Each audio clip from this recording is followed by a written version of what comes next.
చూస్తావేంటి? సిగ్గులేని మోహందానా, నడు బయటికి నడు. కావేరి ఆగు. ఈ సత్కారం చేయాల్సింది నువ్వు కాదు, నేను.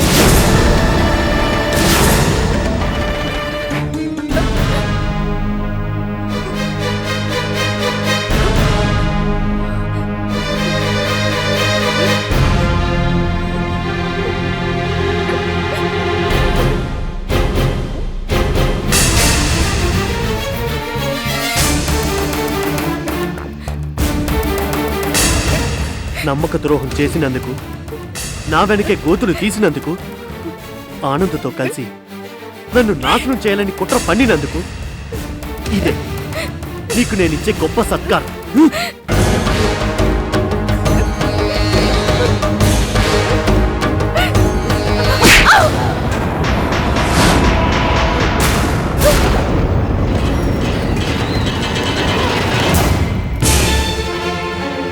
ఏంటి షాక్ అయ్యవా? నువ్వు చేసిన పాపాలకి ఈ చెంపదబ్బ ఒకటే సరిపోదు.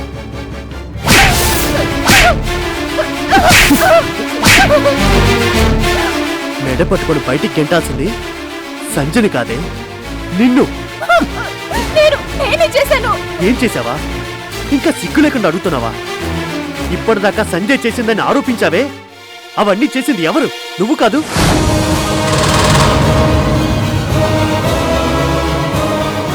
టెండర్ ని లీక్ చేసింది నువ్వు. ఆనంద్ చేత సంజయ్కు ఫోన్ చేయించి నాకు తన మీద అనుమానం కలగాలని కుట్ర చేసింది నువ్వు.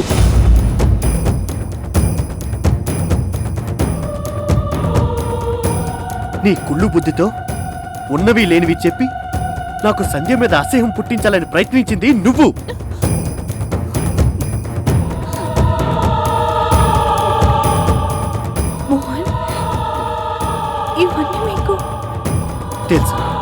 తెలుసు సంధ్య, నీకు ఆ రోజే చెప్పాను దీన్ని ఇంట్లోకి రాణిస్తే పాముకి పాలు పోసినట్టే అని. కానీ నువ్వు వెళ్ళలేదు. పాపం పుణ్యం అంటూ ఏవేవో చెప్పావు. దీని కన్నీళ్లు చూసి కరిగిపోయా. కానీ నేను దీన్ని మొదటి నుంచి అనుమానిస్తూనే ఉన్నాను. ఒక కంట కన్ని పెడుతూనే ఉన్నాను. ఎప్పటికప్పుడు ఇది ఏం చేస్తుందో తెలిసి కూడా దీని పాపం పండే రోజు కోసం, ఇంకా ఇదెన్ని కుట్రలు కుతంత్రాలు చేయగలదో తెలుసుకోవడం కోసం ఇన్నాళ్ళు ఎదురు చూశాను. కానీ పని మనిషిలా పడుంటానని నీ కాళ్ళు పట్టుకొని బతిమాలని రాస్కెల్ నిన్నే మెడపట్టి నా చేతే బయటికి గెంటించాలని చూశాక, నో, నడవే బయటికి, నడు. పోవే. ఏంటే సంజయ్ నేను అనుమానిస్తాననుకున్నావా? గర్భగుడిలో కొలువై ఉన్న అమ్మవారు లాంటి దేవతను అనుమానిస్తే నన్ను నేను అవమానించుకున్నట్టు.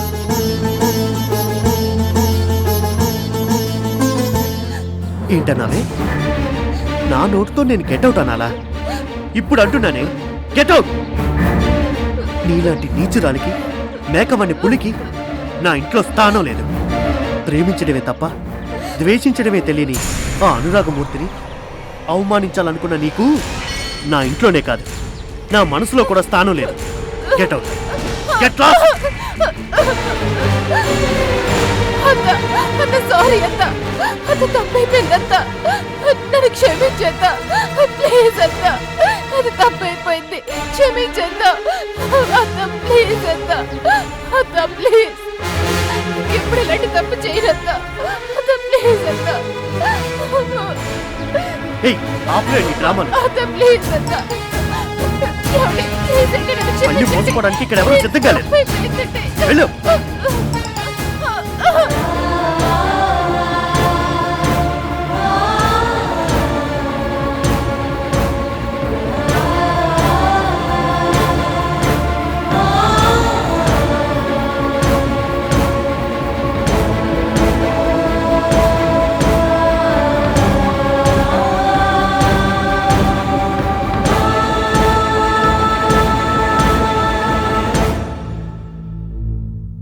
మళ్ళీ ఇంటివైపు వచ్చావంటే చంపేస్తాను.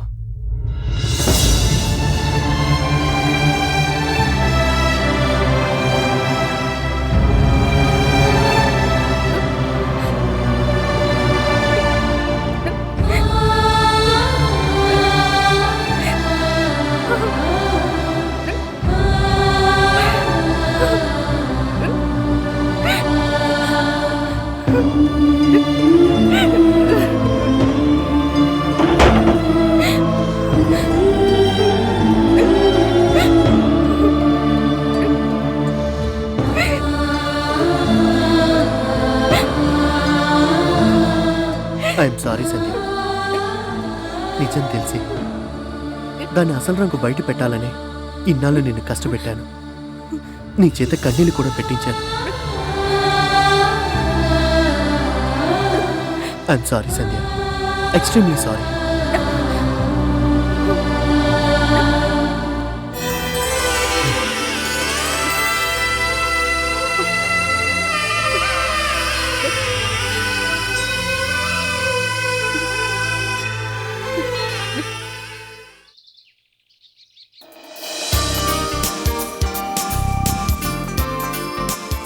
ఏం రాజలక్ష్మమ్మ, బాగున్నావా? మీరా రండి. పొద్దున్నే ఇంట్లో నుంచి సుప్రభాతం వినిపిస్తుందంటే నేను విన్నది నిజమేనన్నమాట. ఏంటి మీరు విన్నది? అదే రాజలక్ష్మి, నీ కోడలి గురించి మన కాలనీ వాళ్ళందరూ అనుకుంటున్నారు. ఏమనుకుంటున్నారు? చెప్తాను గాని, రాత్రి చూసుకోలేదు, ఇంట్లో చక్కెర నిండుకుంది. మీ అన్నయ్య గారికేమో చక్కెర కాఫీ తీగ కల్పిస్తేనే గాని తాగరాయే. పోనీ పిల్లాడిని పంపించి తెప్పిద్దామంటే ఇంత పొద్దున్నే పచారీ కొట్లు తెరవరాయే. అందుకే ఓ గ్లాసుడు చక్కెర బదిలిస్తే. ఓ, దానికి ఏం భాగ్యం. ఇటువంటి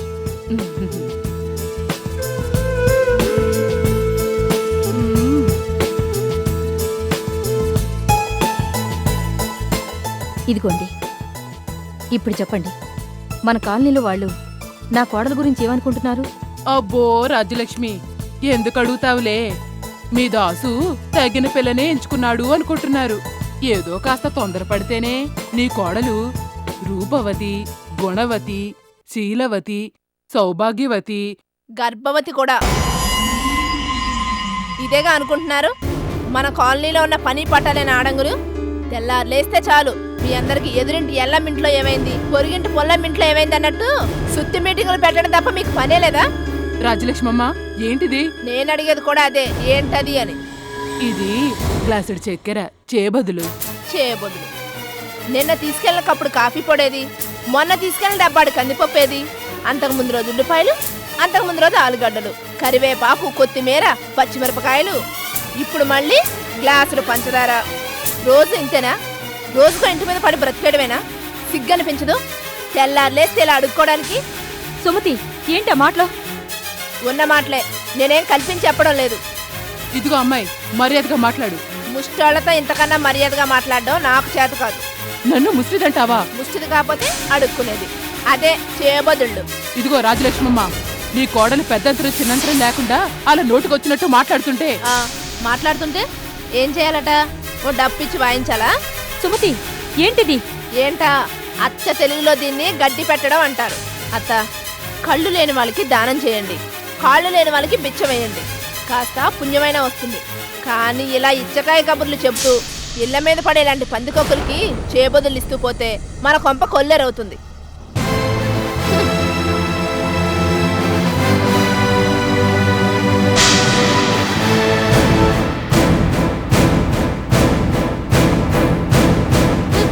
ఇంకోసారి చేయబదులంటూ నా గడప తొక్కితే గరిట కాల్చి వాత పెడతాను.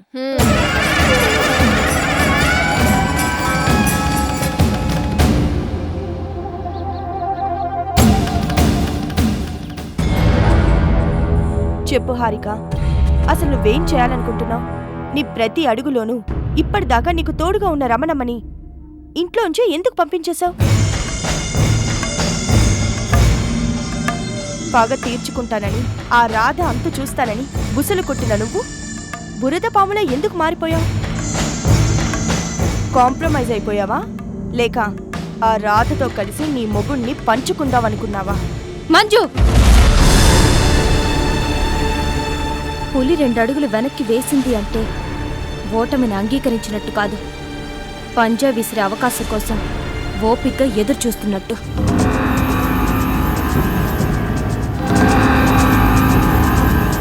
బుసకొట్టే త్రాచుపాము తల వంచింది అంటే పగని ద్వేషాన్ని మరిచినట్టు కాదు, పడగ విప్పడం చేత కానట్టు కాదు,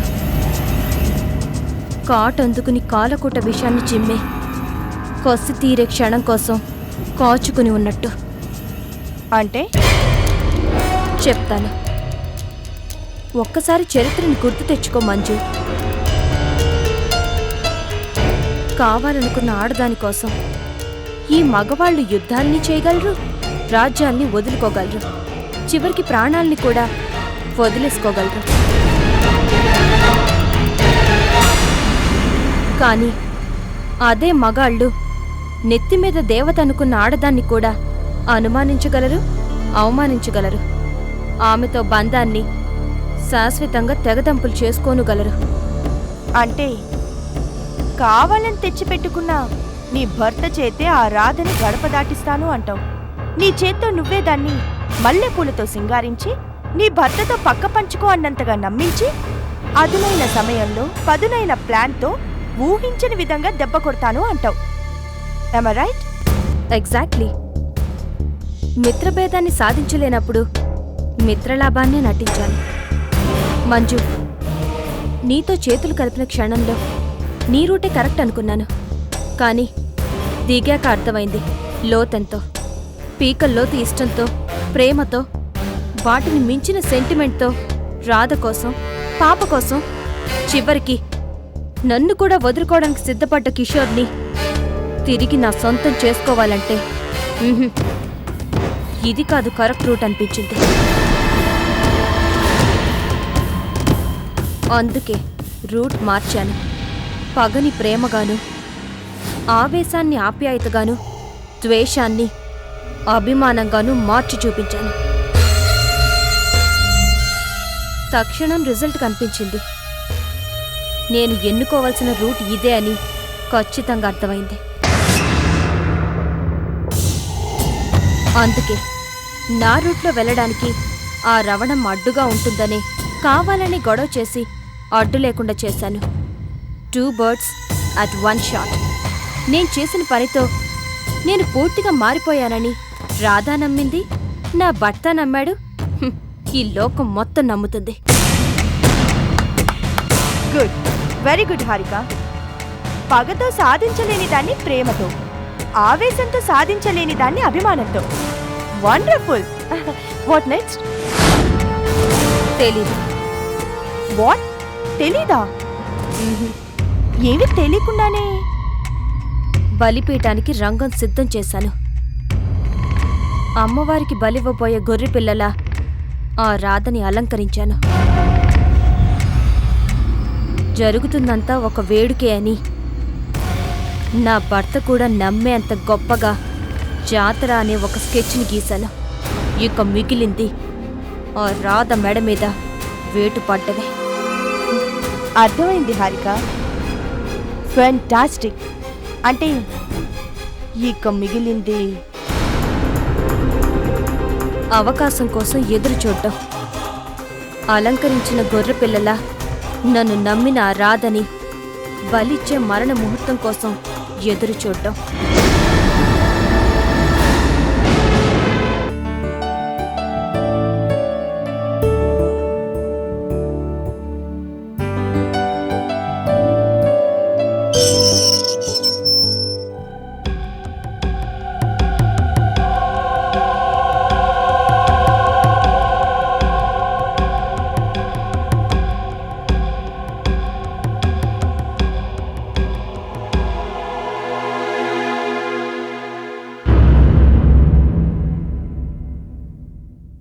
ఆగు,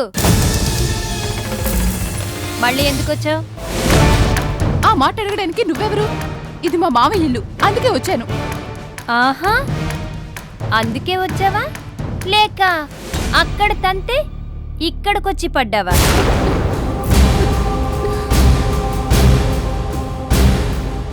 అడిగేది నిన్నే, మాట్లాడవే. ఏం మాట్లాడాలి? అసలు నీతో నేనెందుకు మాట్లాడాలి? నేను మా మామయ్యతోనే మాట్లాడతాను. మామయ్య, మామయ్య! Boss, boss! మామయ్య, మామయ్య ఎక్కడున్నావు? బాస్, బాస్, ఏం చేస్తున్నావు? ఏంటా చూపు? మీ మామయ్య రావడానికి టైం పట్టేలా ఉంది గాని ఏం పర్వాలేదు. నాతో చెప్పు, టెంపరీనా పర్మనెంటా? ఏంటి ఏమడుగుతున్నా?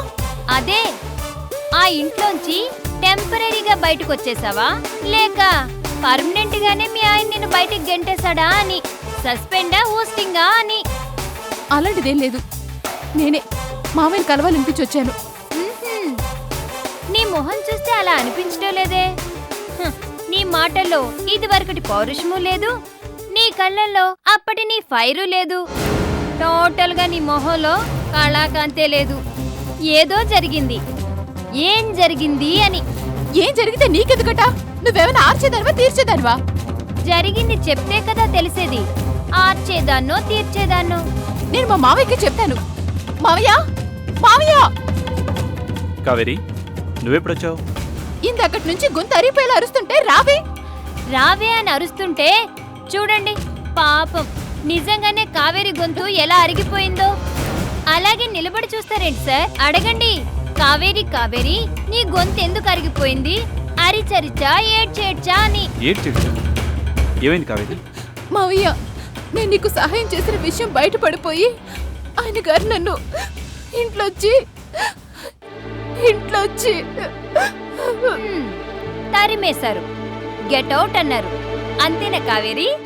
మావయ్య, శృతి చూడు ఎలా రెచ్చగొట్టేలా మాట్లాడుతుందో. బాగుంది. నేనెక్కడ రెచ్చగొట్టాను? నువ్వే అరిగిపోయిన రికార్డర్ లాగా ఆయన గారు నన్ను ఇంట్లోంచి అంటూ చెప్పుకోలేక తెగ గింజుకుంటుంటే కొంచెం హెల్ప్ చేశానంతే. మావయ్య! శృతి, నువ్వు కాసేపు ఆగు. కాసేపే? ఎంతసేపు ఆగమన్నా ఆగుతాను. కానీ ఇక్కడి నుంచి ఎగురుకుంటూ అక్కడికి వెళ్ళి అక్కడ పెడీమని తంతే మళ్ళీ ఇక్కడికొచ్చి పడతానంటే మాత్రం ఊరుకునేది లేదు. ఆ సంగతి గుర్తించుకొని ఏం మాట్లాడుకుంటారో మాట్లాడుకోండి మీ మేనకోడలతో. మావయ్య, మంచికి పోతే చెడెదురైంది అన్నట్టు నీకు హెల్ప్ చేసినందుకే నా కర్మ ఇలా కాలింది. కోట్ల లాభాలేమో నీకు, తిట్లు చివట్లేమో నాకు. తెన్నింటి వాసాలు లెక్క పెడితే ఇలాగే జరుగుతుంది మరి. ఇంతకి మనలో మాట దుడ్డు కర్ర తోలు బెల్టా? దుడ్డు కర్రేంటి, తోలు బెల్టేంటి? అదే మీ ఆయన నీ వీపును విమానం మోత మోగించింది దుడ్డు కర్రతోనా తోలు బెల్టుతోనా అని. మావయ్య! ఓ, రెండూ కాదా? మిలిటరీ మ్యాన్ కదా, హ్యాండే ఉపయోగించుంటాడు. ధడా ధడా ధడా. మావయ్య, దీన్ని నోరు మూసుకోమను. ఏయ్, దాన్ని దీన్ని అన్నావంటే నాలుగు కోస్తా. అబ్బా శృతి, కాసేపు ఆగు. కావేరి, అసలేం జరిగిందో పూర్తిగా చెప్పు. ఇంకేం చెప్పాలి సార్? మ్యాటర్ లీకింగు, పాపం పండింగు, చెంప చెల్లింగు, మెడ పెట్టుకుని బయటకు తోసింగు. అంతే కదా కావేరి? అయ్యయ్యో, చంటి పిల్లలాగా ఏంటది? ముందా కళ్ళు తుడుచుకో. నిన్ను. శృతి ప్లీజ్. కావేరి, నిజంగానే వాడు అంత పని చేశాడా? వాడు పశువులా అంత దౌర్జన్యం చేస్తున్నా ఆవిడ గారు ఆపే ప్రయత్నం కూడా చేయలేదా? ఇద్దరు కలిసి నన్ను ఓకే ఓకే, అర్థమైంది. ఆ రాస్కెల్ వెళ్ళిపోమంటే నీకు దిక్కే లేదనుకున్నాడా? కావేరి, నీకేం భయం, నువ్వు ఇక్కడే ఉండు. అయితే నేను వెళ్ళొస్తాను సార్. సారీ, వెళ్తాను, మళ్ళీ రాను.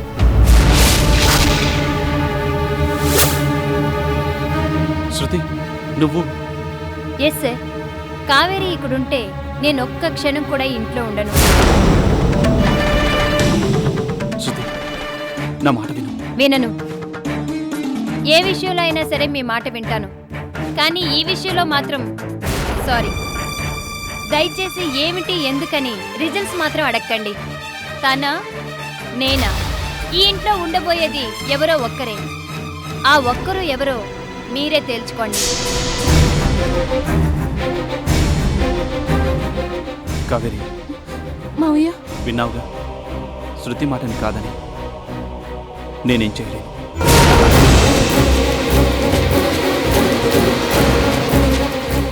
ఒకవేళ నేను భయపడినట్టే జరిగితే? చస్తుంది, అంతేగా? కావేరిని ఇంట్లోంచి వెళ్ళగొట్టేసి నీకు వాడికి అడ్డు లేకుండా చేసుకున్నావు కదా. ఈ అడ్డు లేకుండా రెచ్చిపోయి రాత్రంతా